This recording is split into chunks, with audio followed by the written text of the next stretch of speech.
Assalamualaikum warahmatullahi wabarakatuh. Hamdan wa syukran lillah. Assalatu wassalamu ala rasulillah. Amma ba'du. Tidak lupa salawat serta salam kita haturkan kepada junjungan kita, Nabi besar kita, Nabi Muhammad sallallahu alaihi wasallam, kepada sahabatnya, pengikutnya hingga yaumil qiyamah. Ustazah dan semua teman-teman yang saya sayangi dan saya hormati, pada kesempatan kali ini izinkan saya menyampaikan tausiah yang bertema Hari Raya Idul Adha.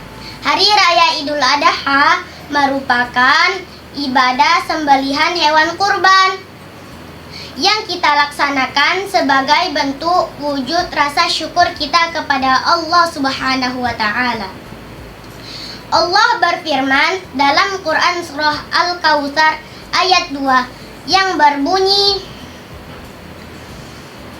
A'udzu billahi minasy syaithanir rajim.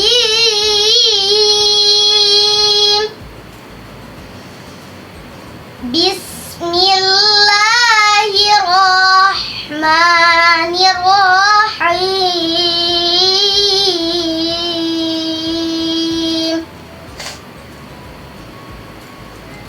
Fasholli lirabbika wanhar, yang artinya maka laksanakanlah sholat dan berkurbanlah sebagai ibadah dan mendekatkan diri kepada Allah Subhanahu wa Ta'ala. Ada yang tahu nggak nih pahala orang berkurban itu apa? Jadi pahala orang berkurban itu hewan-hewan yang dipotong akan datang pada hari kiamat. Dikuraniha dengan tanduknya, wa azfariha dengan kukunya, wa ashariha dengan bulunya. Semua akan dicampakkan, semua akan datang. Apalagi dagingnya, apalagi kulitnya, lemaknya, otaknya, jantungnya, semua akan bersaksi di hadapan Allah Subhanahu wa Ta'ala. Lalu kemudian dipotong menggunakan pisau. Dari ujung pisau menetes darah ke tanah. Ada yang lebih cepat secepat kilat jatuh ke tanah. Ampunan Allah lebih cepat turun kepada orang-orang yang berkurban. Demikianlah tausiah singkat yang dapat saya sampaikan. Kalau saya ada kesalahan, saya mohon maaf. Kepada Allah saya mohon ampun. Wabillahi taufiq wal hidayah wa ridha wal inayah. Wassalamualaikum warahmatullahi wabarakatuh.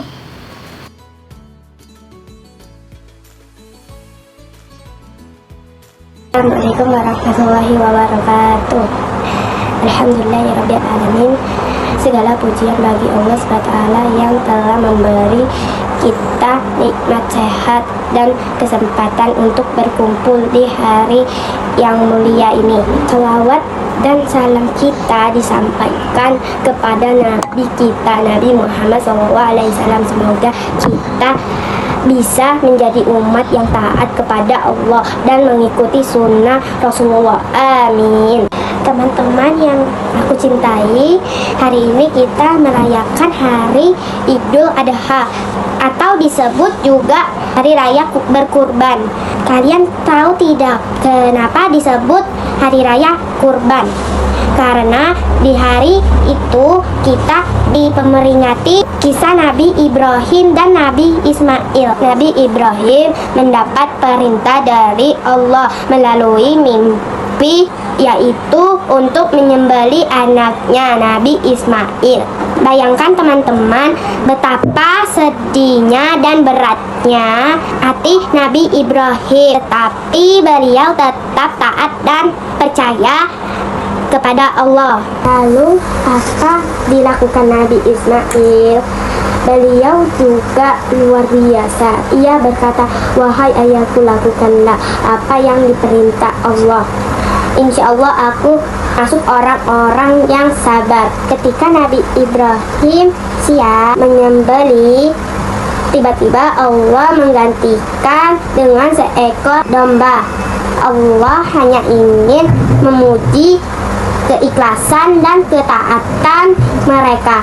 Subhanallah, dari kisah itu kita bisa belajar. 1. Taat kepada perintah Allah walaupun itu sulit. 2. Ikhlas dan sabar seperti Nabi Ismail. 3. Berani berkorban dan suka berbagi, apalagi kepada orang yang membutuhkan.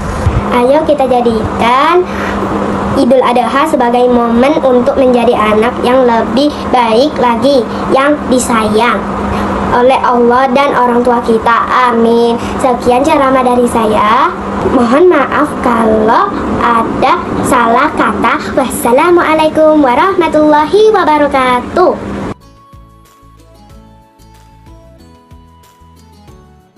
Assalamualaikum warahmatullahi wabarakatuh. Halo teman-teman, perkenalkan nama saya Naila Alika Salsabila dari kelas Umar bin Khattab.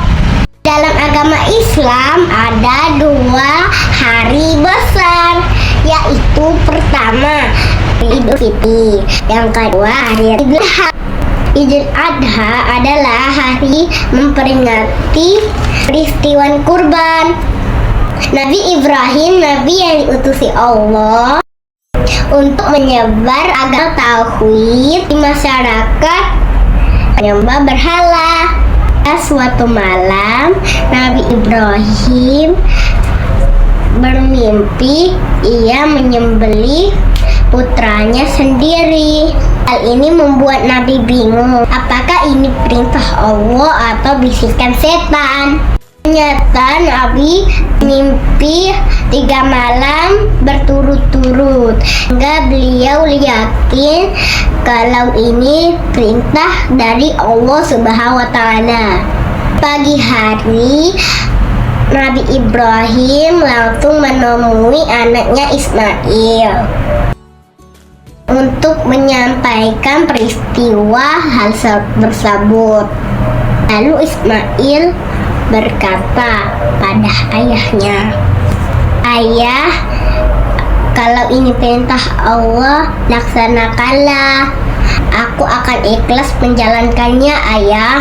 Lalu Nabi Ibrahim mengajak putranya ke Bukit Mina. Di tengah perjalanan, Nabi Ibrahim pun digoda oleh setan agar mengurungkan niatnya. Lalu Nabi pun melempar setan dengan kerikil. Sesampai di Mina, Nabi membaringkan Ismail di atas batu untuk menyembelihnya. Lalu Allah pun berfirman, "Hai Ibrahim, kau telah mentaati perintahku. Ini adalah perintah yang sulit. Aku memberi balasan untuk orang-orang yang baik." Allah menggantikan Ismail dengan domba yang gemuk, dan Nabi Ibrahim pun menyembelih domba tersebut, dan Ismail tidak jadi disembelih. Begitu kisahnya teman-teman. Kita harus mencontoh bagaimana ketaatan Nabi Ibrahim dengan Nabi Ismail. Semoga kita semua dirahmati oleh Allah Subhanahu wa Ta'ala. Amin ya Rabbal Alamin. Wassalam.